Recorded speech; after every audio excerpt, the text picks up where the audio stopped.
guys, are you ready to make the most absolutely budget-friendly Chinese takeout sesame chicken you have ever had? I got you covered. Y'all, this is an amazing recipe. I guarantee if you keep a well-stocked pantry, you're probably going to have probably about 99% of these ingredients. And there's maybe only one ingredient, which we'll get into in the recipe, that you can substitute for one other thing. And I'm sure it'll work just as fine. So guys, let's get going and making an absolutely amazing, cheap Chinese takeout dinner. Can easily feed 3 people if you add some fried rice to it with absolutely no problem. So much cheaper. Oh my gosh, y'all. Just wait till you see it. It is so good. Here are the basic pantry ingredients for the most amazing takeout Chinese food you have ever had, except it's not going to be takeout. It's going to be done in your home. Basic pantry ingredients. So simple. To start with, you're going to have the marinade for your boneless chicken thighs or breast, your choice. Actually, thighs are better though because they're juicier, and that's what they use, actual and authentic Chinese takeout. You're going to need some garlic. If you don't have the minced garlic, powdered garlic's fine, but this actually does, it's a little more potent, it tastes better. You're going to need soy sauce. You're going to need baking soda. You're going to need salt, and then you're going to need sweet potato starch, which is, this is what I got right here. I got like a 3-pack of from Amazon. I think it was like $15 or so. You can use regular cornstarch, but that's not what they use in the Chinese restaurants, and I'm trying to get this as authentic as I can. This will be like my 3rd time making it. Trust me, you want to get this, but you can use regular cornstarch, I've heard, but this is the only kind I've used. And you're going to use egg. All this is going to be marinating our chicken. I'll show you that in a minute. You're also going to need another cup of this, and I'll put the recipe down below. You're going to need a cup of that. That's going to be what you're going to be coating it in after you mix all these ingredients together. And then you're going to have the sauce. Y'all, the sauce, there he goes talking over me again. The sauce, you're going to need ketchup, honey, brown sugar, vinegar, and soy sauce again. Most people have these ingredients. And if you do, get you some boneless chicken. Maybe you don't like me saying boneless chicken. I don't know. Maybe he don't like me saying boneless chicken. I don't know. Anyway, with the boneless chicken breasts or thighs, very simple, guys. Let's go ahead and get started making this awesome, budget-friendly takeout Chinese sesame chicken. First thing you want to do is get your chicken, cut it up. This is going to be a recipe for a pound of the boneless thighs. The first thing you want to do is get your garlic. Okay, get that garlic out, and we're going to add to that a tablespoon. And I'm going to go ahead and drain it. Okay, I'm going to add a tablespoon of the minced garlic. To that, I'm going to add 1 egg. Well, actually, let's go ahead and do the dry ingredients to this. I'm adding the baking soda, the sweet potato starch, as well as the salt. I'm just going to take that. All that's been mixed in. Like I said, I'll leave the recipe down below. Going to do that. Like I said, this is so easy. It's mainly just a whole lot of prep work. That, and to that, you're going to add 1 egg. Okay, I'm going to add my 1 egg right here, and then we're just going to take everything and just mix it up. I start right here, and then I'll go ahead and use my hands. It's just a whole lot easier. Okay, go ahead and let's go ahead and mix all of this up. And then once this gets all incorporated, you're just going to let it sit for 15 minutes. You're just going to let all these flavors go in and sit. And like I said, y'all, I'm serious. I like the first time I made this, I was like very, what's the word for it? Not scared, intimidated, because I'm like, y'all, this stuff is so amazingly good at the Chinese restaurant. I'm like, this has got to be hard, but it's not. It's just like so easy. It's just a lot. Mainly, it's just a lot of prep work. It's just a lot of prep work. But even then, once you get used to it, it's not, big of a deal. So anyway, got this all mixed up right here. And let me know in the comments below, what kind of Chinese do you like best? Mine is sesame chicken. And I don't like my stuff overly spicy. This is not even spicy. It's just like a good sweet and tangy sesame chicken. So anyway, I'm going to take this. Gloves are falling off, and let it go ahead and sit for the next 15 minutes. And then we'll come back and we're going to put it in here and cook it up. Well, not cook it up. Go ahead and do step 2. All we have now is a cup of this sweet potato starch that I've put in here. It's good if you have a a lid to go on. You can put it in a bag or whatever. So this has been sitting for 15 minutes. What we're going to do now is go ahead and get you a parchment lined wax paper wrapped piece of paper. Put it on this because we're going to dip the chicken in here and put it on. And once we do, we're going to let it rest as well. So you're just going to take this. And by the way, it says this is how it says to do it. Just take it and layer it in here. Don't get the pieces too close together because you don't want this to, like, you know, what's the word for it? I guess all stick together and make a nasty mess. Okay, so because it could just end up being one big old blob. You go, just take it and put it in there. And I guess I could have cut some of these smaller, but you know, they kind of shrink up. So they're like this right now. Next thing we'll do is take the top, put it on, and just carefully shake it like this. Just shake it. You can see I'm shaking it until it covers it, just like this. You can put this in a bag. I'm doing it step by step. And then take it, make sure it has been fully coated. Put it into a sieve or something like this. If you find a piece that's not got anything on it, go back and put it in. Put it in here. Okay. And just to do a few pieces and go ahead and shake off whatever excess is in there because we don't want any excess on here whatsoever. Okay, and then take this and then lay it onto your parchment paper. The reason I'm using parchment paper because the first time I did this, I put it on the pan, and because I wasn't really, I guess you could say I wasn't really fast enough, it ended up sticking and it tore a lot of the batter off of this, and I don't want to do that again. So once you shake it and get it down, it'll look like this. And that's what you want it to look like. You don't want it coming straight out and looking like that. You don't want that because all that will get inside the oil and mess everything up. So go ahead and do this again. And just go ahead and put it in here. Have I got any more in there? Yeah, I've got one more piece. I think that's about it. I'm going to continue doing this until I get it all done, and then we're going to fry it once and fry it twice. And y'all are going to have some amazing chicken. Then we'll work on the actual sauce.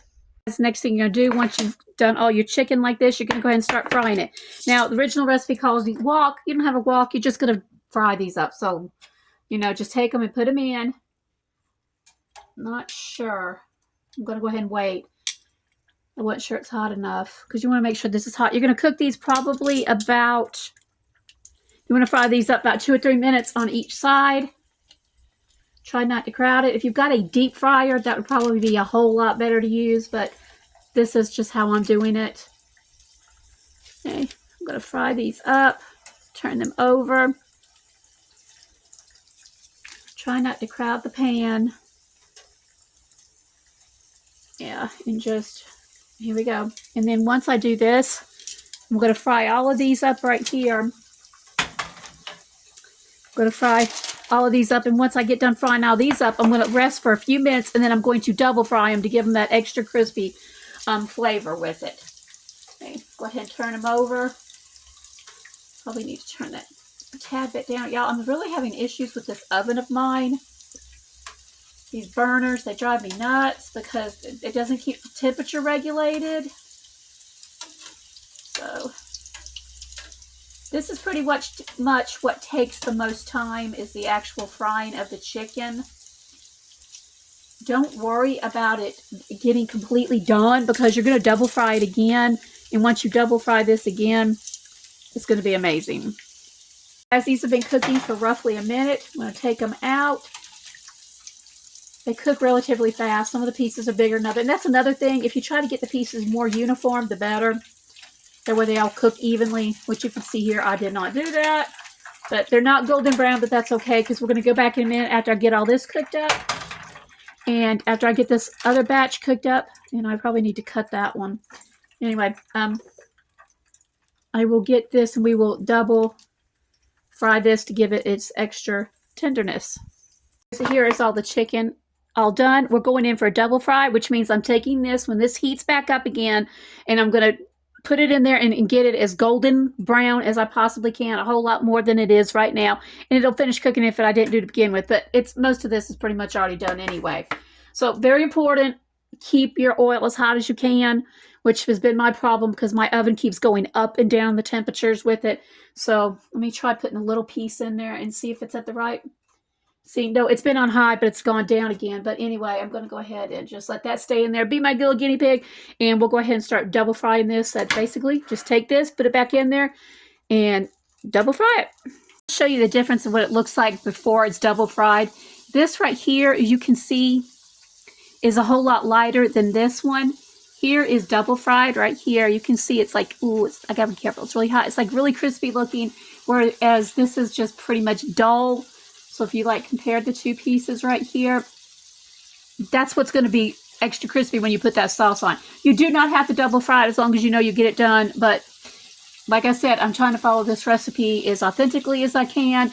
And it really does make a difference if you like the crispiness. So guys, all the chicken's done. We're going to take this, we're going to set it aside, and we're immediately going to go ahead and start working on the sauce. But first, you're going to take this oil, because you don't want to waste it, and you want to put it through a sieve or something to get all the pieces out of it, because I will be using this again. But you want to save about a tablespoon of it. Yeah, save about a tablespoon of it, which you can see I just did not, so I need to go back and do that again. So there's still a lot in here, but it's better than it was. So I'm going to take that. I'm going to take a tablespoon of this and put it in there. And then, I don't know if I mentioned it before, but you don't have to have the sesame oil in it, but because it's sesame chicken, you want it. You just take it, kind of drizzle it around your pan right here like this. No more than a tablespoon or two. And let's go ahead, and that's ready. We're going to turn it on just a minute. Let's go ahead and get the sauce mixed up. So this is going to be the sauce that we're going to need right here. And the first thing you want to do is you want to take 2 tablespoons of brown sugar, dark or light. It doesn't matter. Use what you've got on hand. That's what this meal is all about, is using what you've got on hand as close as you can. Because these are all, like, seriously very common pantry items. Okay, that's 1, 2, 3. Okay. You'll take that, and the next thing you're going to add is your vinegar, which will be 2. Let's see, the vinegar is 1 tablespoon of vinegar. Okay, 1 tablespoon of vinegar. Let's go ahead and add your soy sauce, 2.5 tablespoons of soy sauce. That is 2.5, right? 2.5 of table. Okay, 1, 2, and a half. Okay, the next thing you're going to add is 2 tablespoons of, and let me clean up my mess because I will end up spilling it if I don't. 2 tablespoons of honey, which I honestly need to rinse this out. Needed to rinse this off because I did not want my honey smelling like, or should I say tasting like, soy sauce and vinegar. So there's 1 tablespoon, and you know, we want to get every bit of it, so go ahead and use your fingers. Nothing wrong with using your fingers. And 2. Okay, and the last thing we're going to be adding to this, which I was really surprised when I learned about this, is going to be, sorry guys, gotta get my mess again, ketchup. Just gonna use some ketchup here. I need to shake that up because it's been settling a while. But I need 2.5 tablespoons of ketchup. 1, 2, oh come on, gotta use every last bit. 2, and a, oops, get in there, 2.5. Okay, so that is our brown sugar, honey, soy sauce, ketchup, vinegar, and well, let's go ahead and get all this stirred up to begin with.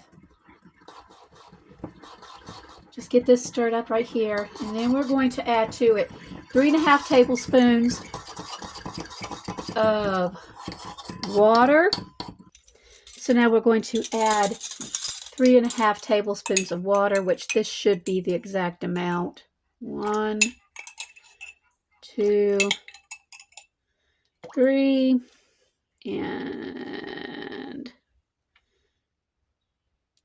we'll do it just a tad bit more.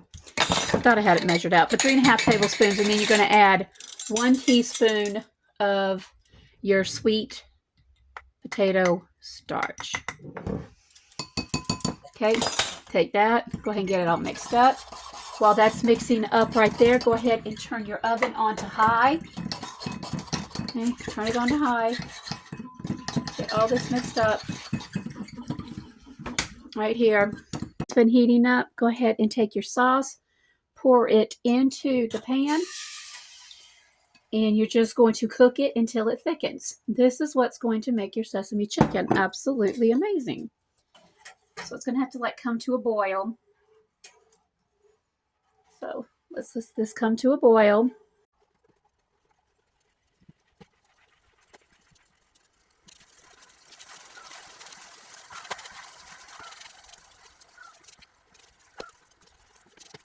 Guys, once it has boiled and it's gotten thicker, which you can see it's definitely gotten thicker, you immediately take your chicken. And by the way, I'm pretty sure I made too much chicken.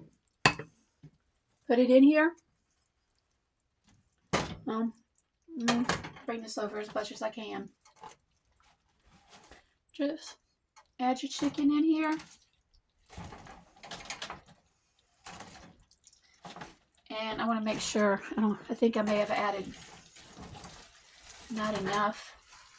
Add too much chicken. Add the sauce, stir it around.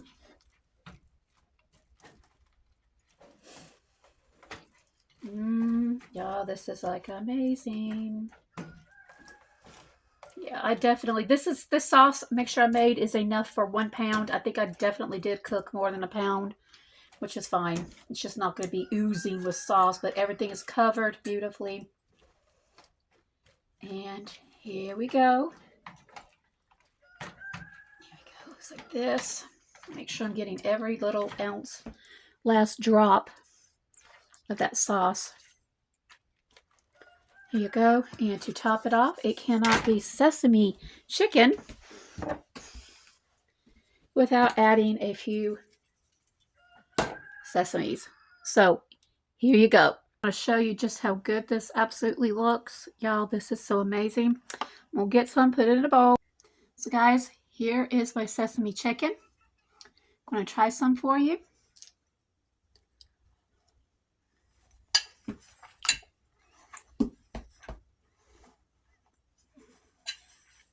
Y'all,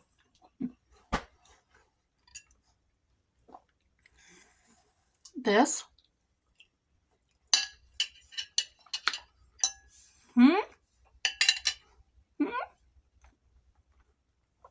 this is the bomb.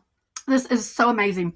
Guys, if I were to go out to a Chinese restaurant and get some fried rice and some sesame chicken, I wouldn't get nowhere near as much as I've got right here. And it would cost me an average, I don't know where you guys are, but an average plate around here, a lunch plate costs about $8, a dinner plate about $15. I know, it's a lot more for dinner. But I made this. My chicken was $2.50 a pound, so I have roughly $2.50 in the chicken, and then I had basic pantry ingredients. The only thing that was not, I have is I didn't have the sweet potato flour, but you can use regular cornstarch. I've just never used it. I just wanted to use this because that's what the recipe called for. But I've seen it online as well as a lot of people use regular cornstarch or even flour. But this is supposed to make it really crispy as it can be. So guys, Chinese takeout, I've got some rice over there somewhere. I'm fixing to make some shrimp fried rice to go with this. But honestly, I think I could just eat this by itself because it's so good. So guys, if you like Chinese takeout, try this recipe. I guarantee you probably got all the ingredients in the refrigerator or your in your pantry. You're gonna love it. It ended up being $5, and this will feed. It'll feed a lot of people if you add rice to it. Even if you don't, this will fill you up. And the flavor, y'all, look at this. Look at this. Gooey. Can you see that gooey? Look at that. Oh my word. Guys, where has this been all my life? This is some good stuff, y'all. Anyway, if you like this video, like, share, subscribe. You guys have an awesome day. The recipe will be down below. God bless.